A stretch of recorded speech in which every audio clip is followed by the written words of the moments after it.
Welcome to China in Focus. I'm Tiffany Meyer. Our top story, newly released photos shedding light on the Tiananmen Square massacre in Beijing decades later as commemorations take place around the world. One witness recalls what he saw back then. Many people were crushed by tanks. They had their brains, blood, and intestines scattered all over the ground. It was horrific. For many years afterward, I would have nightmares about that scene.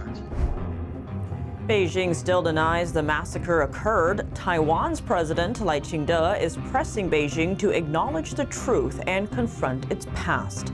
Grant Newsham comments on why Taiwan is a thorn in Beijing's side. It's a constant daily reminder that the Chinese Communist Party and its system have failed, and that they are really just a bogus alternative for governing China and the Chinese people in it. China is buying American again, from soybeans to Boeing jets, but the Treasury Secretary says the real test is still ahead. Is there an expiration date on stability between the two nations? Our expert weighs in. His underlying belief that relationship between the two nations is inherently adversarial.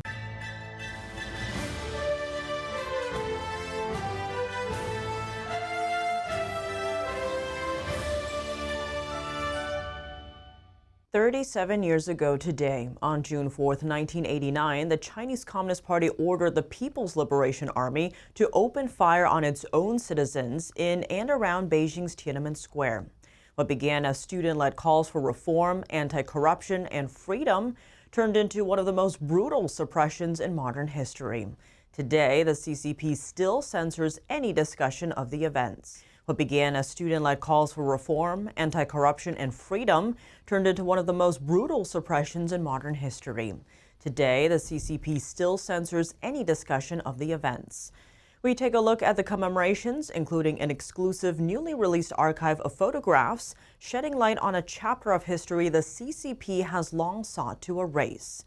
But first, listen to what John Molinar, chairman of the House Select Committee on the CCP, said to our reporter.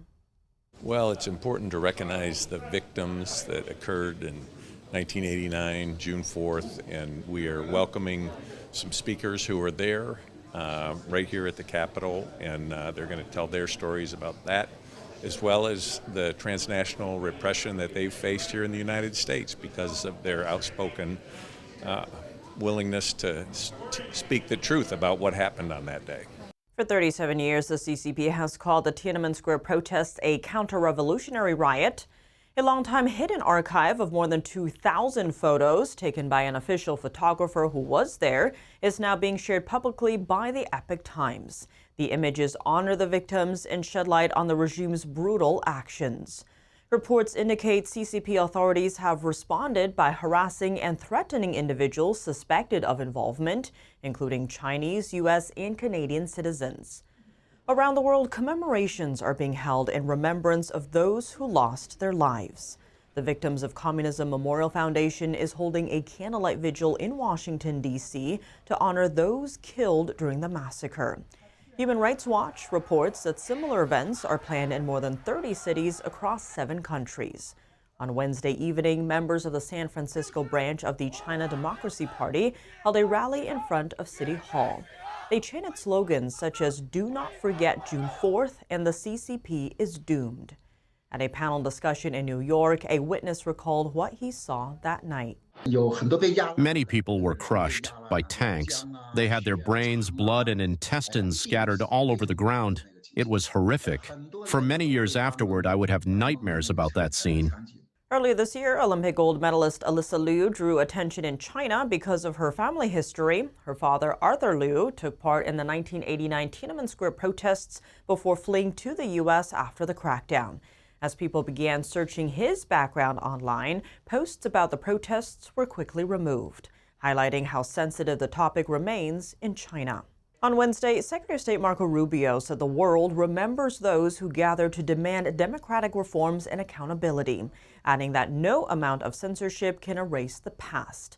China responded the following day, opposing Rubio's statement and claims the U.S. is distorting historical facts. Meanwhile, efforts to suppress remembrance continue in both mainland China and Hong Kong. a performance artist in Hong Kong yesterday trying to honor the victims of the brutal repression, but was quickly stopped by police, the latest sign of the city's shrinking freedom of expression. For decades, Hong Kong was the only place in China where a large-scale public commemoration of the massacre was held. However, commemorations have been heavily restricted since 2020, when China imposed a national security law that slowly took away freedom in Hong Kong. In the Oval Office on Wednesday, President Trump discussed the perils of communism with NTD White House correspondent Iris Tao. He said that free systems are harder to sell, but communist promises of free everything eventually end in death and destruction. Take a look.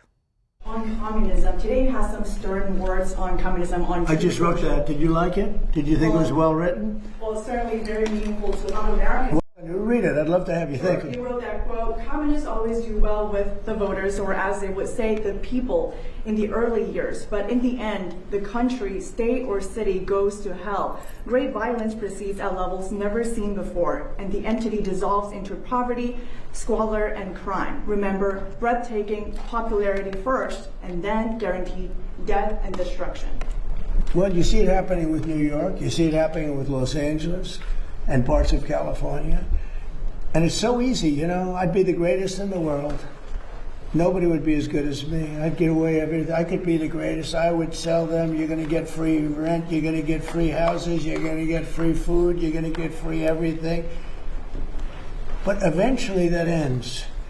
And it leads to death, destruction, and squalor 100% of the time. President Trump cited New York, Los Angeles, and Chicago as examples of left-leaning governance to support his point. Today, the CCP still censors any discussion of the Tiananmen massacre. Taiwan's President Lai Ching-te is pressing Beijing to finally acknowledge the truth and confront its past. NTD's Carrie Dunst was joined by Colonel Grant Newsham, retired U.S. Marine and former diplomat, to discuss it. 37 years ago today, on June 4th, 1989, the Chinese Communist Party ordered the People's Liberation Army to open fire on its own citizens in and around Beijing's Tiananmen Square. What began as student-led calls for reform, anti-corruption, and greater freedoms turned into one of the most brutal suppressions in modern history. Today, the CCP still censors any discussion of the event, while Taiwan's President Lai Ching-te is pressing Beijing to finally acknowledge the truth and confront its past. Joining us now to discuss is Colonel Grant Newsham, retired U.S. Marine, former diplomat, and the author of When China Attacks. Colonel Newsham, thanks for joining us on, of course, this historic day. If you could, just remind our audience what actually happened specifically and how it unfolded on that fateful day. Well, in the weeks and few months leading up to the Tiananmen Square massacre, you had really a mass movement within China of people who wanted nothing more than an end to the corruption of the Chinese Communist Party. They wanted some more freedom to express themselves. And that's about all they wanted. And the Chinese Communist regime, led by Deng Xiaoping, decided, well, that was just too much. And he sent in the army to end the protests. And these were not just protests in Tiananmen Square, but they were throughout China. That's often not remembered. But in many cities in China, you had similar protests, just calling for less corruption, no corruption, ideally, and a little more freedom. And that's really all they wanted. And Deng Xiaoping sent the army into Tiananmen Square, and they opened fire, and they gunned down perhaps 10,000 really protesters, many of them students, but not all of them. This was joined in by regular Chinese, by workers, just family people, and they gunned them down. And that's what they did. And it was repeated elsewhere in China as well. That is everything you need to know about the nature of the Chinese Communist Party. Yeah, indeed, and perhaps no image more darkly iconic than that of Tank Man, something broadcast around the world. I remember as a child seeing that happen on a newly formed cable network, CNN, and it was just shocking. Now, Taiwan's president just called on China to acknowledge the truth about Tiananmen. How significant is that statement in this current sort of Taiwan-China tensions that are continually escalating? And why does Beijing act so defensively? Well, how significant is the statement? It's very significant because you are getting to the nature of the Chinese Communist Party and the rule of China, the future of China, but also the prospects for any country or anyone that China takes over. One thing the dictators, these tyrants who run China decided just before Tiananmen Square and afterwards was that the Russians had been too nice when they tried to reform communism, their system. So China wasn't going to make that mistake, but they were going to be willing to kill and on an industrial scale, if necessary, to stay in power. There may be some opening of the markets or the liberalization economically, but that was all.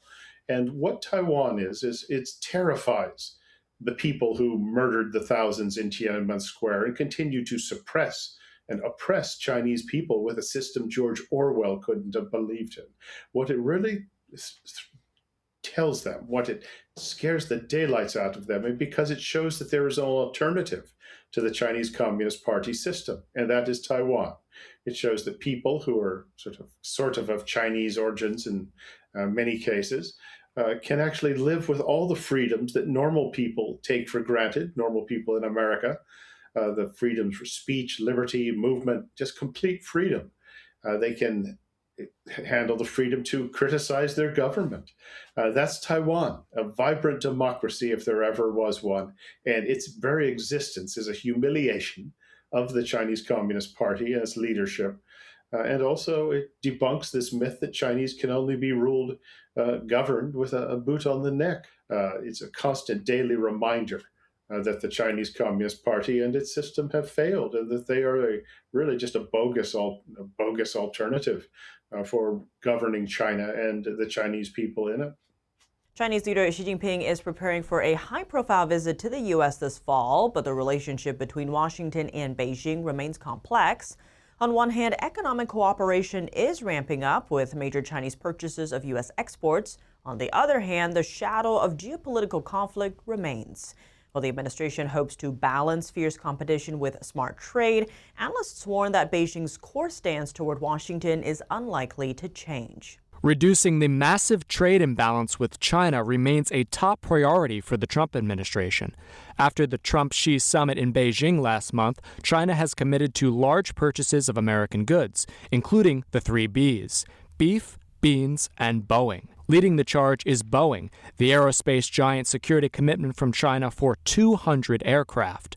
Boeing's CEO, who traveled with the president, called the trip super successful, adding that more Chinese orders are on the horizon. But history shows that in international trade, a promised order is not the same as a final delivery. At a Senate hearing Wednesday, Treasury Secretary Scott Bessent made it clear the U.S. is keeping score. We will see if they commit to a larger number when Xi Jinping arrives in Washington. American farmers are also seeing immediate action. Deputy Agriculture Secretary Stephen Vaden confirmed Tuesday that China has already started placing orders for the soybeans currently being planted across the U.S. It's a much-needed boost. Last year, China bought 12 million tons of U.S. soybeans, well below its typical 25 to 30 million ton average. But even as non-sensitive trade picks up, the fierce rivalry in high-tech remains frozen. Take NVIDIA, for instance. CEO Jensen Huang secured a Trump administration export license to sell chips to China. But Beijing is actively blocking its domestic companies from buying them. From the U.S. perspective, the most pressing priority is to rebuild its domestic supply chains and reduce its dependence on the CCP in key sectors such as semiconductors, rare earths, and healthcare. I think both China and the United States seek to break free from each other. Especially, we can see the example that the U.S. authorized the export of NVIDIA H200 chips to China, but China still declined to purchase them.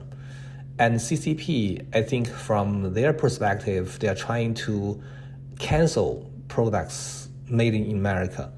Until that objective is achieved, I think both China and the CCP must strive to prevent their relationship from collapsing entirely. While Xi Jinping rolled out the red carpet with an extra high-profile reception for President Trump, he again raised the concept known as the Thucydides trap during their meeting.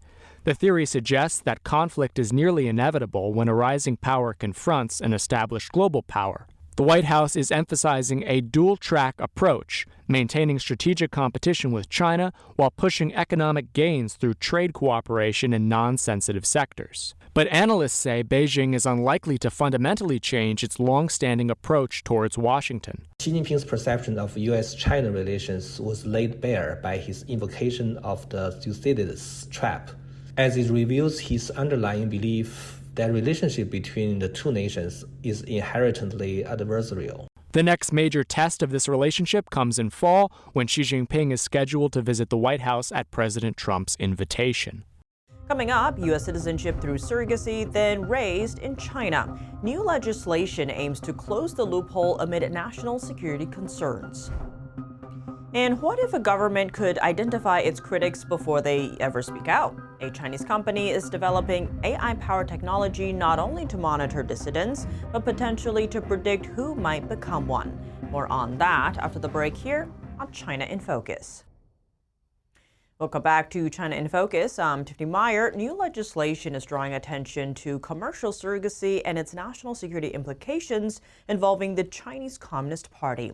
NTD's Sam Wang has the details. Republican Congressman Scott Perry introduces two bills aimed at regulating surrogacy in the United States. It's an industry often taken advantage of by foreign actors like the Chinese Communist Party. Who buys 100 children or 200 children? And this is what prompted the legislation, among other things. Despite surrogacy being illegal in China, there's been reports of wealthy Chinese nationals using it to bypass U.S. immigration laws. Some of the clients are reportedly affiliated with the CCP, and they're pipelining dozens or even more than 100 American-born children. They start out as babies in America, but then they're quickly transported to other countries, including the Communist Party of China, and we're assuming that's where they grow up, but there's no way to track them. But assuming they do grow up in the Communist Party of China, who do you think their allegiance is going to be to? The Chinese have a long-term plan, and one of their long-term plans is literally conquering this country. They're going to infiltrate, they're going to put people on the ground, and the way they do that, they look at and having babies, and 19, 20 years later, they're adults in this country, and they're in the system. Reporting from Capitol Hill, Sam Wang, NTD News. Targeting dissident-to-be with help from AI even before they have done anything against the communist regime. A new investigation reveals that a Chinese state-linked technology firm is developing artificial intelligence surveillance tools. These tools are aimed at predicting who may pose a political risk to Beijing in the future.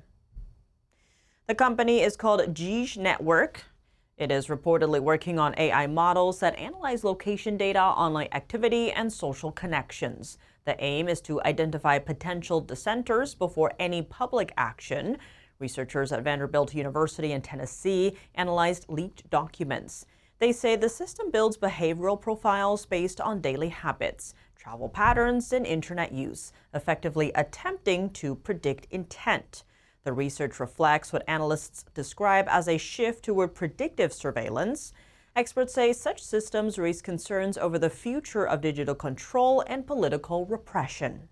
Beijing's unfair advantage in global markets is under scrutiny. A report from the Organization for Economic Cooperation and Development, or OECD, says Chinese firms have received far more government aid than their global competitors. This allows China to sell goods at much lower prices globally and dominate key industries in the international market. The report found that companies in China received up to 8 times more subsidies than those in developed economies over the past 2 decades. The report, released on Monday, examined more than 500 major companies across 15 industries, including semiconductors, steel, automobiles, and solar panels. Researchers found Chinese firms generally receive the largest share of government support in nearly every sector studied. Between 2005 and 2024, Chinese companies received subsidies averaging 3 to 8 times more than firms in OECD countries. The report says those subsidies helped speed up Beijing's growth in industries like solar panels, shipbuilding, and steel. Chinese firms were especially dominant in solar panels, where China grew from a minor player in 2005 to controlling more than 80% of the global market by 2024.